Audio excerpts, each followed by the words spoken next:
Hey guys, welcome back to the Advanced Animation Academy. My name is Jerome. I'm a senior animator, game developer, and animation mentor. Firstly, welcome back to the channel. Today we're going to be diving into the fascinating world of animation, but before we begin, don't forget to like, subscribe, and hit the notification bell so that you never miss our latest videos. Today we're going to be reviewing an awesome Dragon Ball Z inspired animation from Miko. But the twist is I'm only allowed 5 minutes to complete my feedback. So let's not waste any more time, let's jump straight into it. I'll see you on the other side.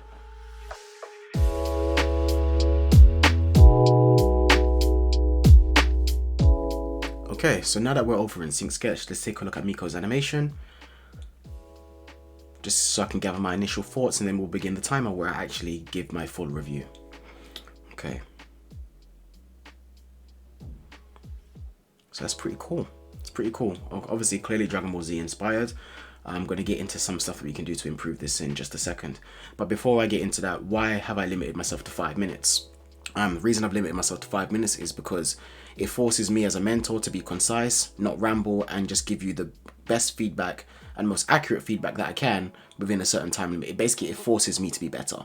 So that's the whole purpose of this. So the animator benefits and I benefit as well. So that's the purpose of this. So now that I've seen this a couple of times, I've got a couple of ideas of how to improve this. I'm going to go over those right away. So let's start the timer and let's begin. Okay, so for those of you who don't know, I'm actually a very big Dragon Ball Z fan, so I'm very familiar of like what should be happening. And the very first thing that I'm noticing is that when we're looking at the teleports, there's not much anticipation in them, as in there's nothing preparing you for what's about to happen. And if you look at actual fights within the series, such as Goku versus Cell, you will see that when they're doing this fast-paced teleporting, you see that they'll go into a pose to help give the audience like some anticipation about the direction they're going to teleport in. So let me give you an example of this. So you see here that you've got Kid Buu kind of just standing just like this. I think you could make that more interesting. Like, for example, Kid Buu is a very wacky character, and if you look at the series, one thing that he does a lot is he likes to just basically goof around and fall asleep.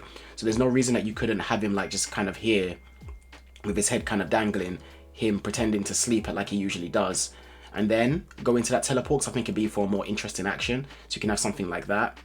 You can see that you can use Dragon Ball Z directly as a reference for that. The next thing that you can do as well is that as he goes to teleport, what you can have is you can have him basically suddenly wake up and then move his head out of the way. So let's say this is neck, that's his head here, and then obviously that's the tentacle thing that comes off of his head, goes off that way, and then that's his body. And then you can open up his arms here like that just to make it more interesting. Just so you have a nicer pose and a nicer silhouette, that'll make it very, very interesting. And then what that does, it sets up the anticipation for the teleport. And then when he comes back round and goes into this teleport, one thing I'm noticing here is that it's just a simple arm punch. There's not really any power coming behind it. And if you know that when you're punching, the power actually comes from the legs and the rotation of the hips, and then the rotation of the chest, shoulders, and then into the arm. It's a very mechanical motion. Whereas right now you're only seeing basically the upper body move, which basically takes away some of the impact. So because you're having him teleport into the scene, you have the luxury of choosing what pose he's going to be in. So there's no reason you couldn't have him be in a more aggressive pose. So something more along the lines of like that. Let's keep that leg there, and then maybe even have him lower and have this leg further back like that. So you can really drive and push off of it, and then really twist and go into like a really cool pose. And you can even have him like lean backwards like that here, have this arm out here like that, like you've got it, and then maybe even down here, and then that arm like there and across like that. So you can have something like that. And then as he goes into the punch, there's no reason that you can't push this pose a little bit further. Like here, if you look at the legs, for example, really having him push off these legs and then drive his upper body and arm into this character here. So that would be something that you could work on that would really help sell the shot, well, the impact of the punch, I should say. That will really, really help. Yeah, the next thing that I would focus on as well is like looking at these guys' reactions. He doesn't react very much considering that he's being hit by a character that can quite bluntly break planets. So what I would recommend that you do is if you take this character, have a bigger reaction on him. So like you've got his chest here, there's no reason why his head shouldn't be snapping backwards from the punch. And you see like this really big impact here. There's no reason for like why you can't have that. So definitely incorporate that, have a bigger reaction on this guy as well. And then even change the silhouette a little bit, like have the arms open up a little bit like that. So it kind of really feels like this guy's in pain and he's really been put through the ringer, because Kid Buu is a character that hits very, very hard. And then you've kind of got what I was talking about here, but not really. Like, you need to have one frame where you see the anticipation pose of Kid Buu, like going winding up, teleporting backwards. And the way that you can do that is like on this frame here, rather than have the teleporting lines happening here, what you can have is just one more frame where you have like the foot here, the knee here, and then this is the hips. And I'm going to draw the other leg in a different color just so it's easier to understand. Then have like one leg here like that. So it's like he's pushing backwards in that direction. And then if you go and grab like this, that's the chest, then that's the head, and that's the tentacle thing there. And then if you're going to grab like his arm, you can have it like something backwards like that, and then have the other arm like more or less do the same thing where it's like backwards like that as well. And what that does, it creates a nice silhouette and also works as anticipation for this comeback. So that's something that you want to do, and you kind of want to do that for all of the teleports. So like even when he rushes in there, you've kind of got it happening there, but that dash pose, again, you can push it a little bit further. So keep the feet exactly where they are, and then really push Kid Buu like forward, like really make him feel like he's lunging forward. Because right now we're not getting that feeling where it feels like he's lunging forward, and it's not helping with the anticipation and therefore the momentum of the shot. The next thing you can do is give it basically an overall pose pass. I've only got 13 seconds left, so I'm going to be quick with this. So rather than having the double fist here, bring it into a single fist and have them connect like hands clasped, so it's more like a hammer fist. And then one thing I'll do as well is change the pose here so that the legs are out like this, and it just creates for a nicer silhouette. So that's something that I'd bear in mind as well. I'm basically out of time, unfortunately, so I can't basically review this any further, but you get the general premise. So I'm going to go over it one more time just so you can kind of get the general gist of what I was talking about. So there's two major points really. One, you want to add some more character to this, so look at the actual source materials reference, as in Kid Buu himself.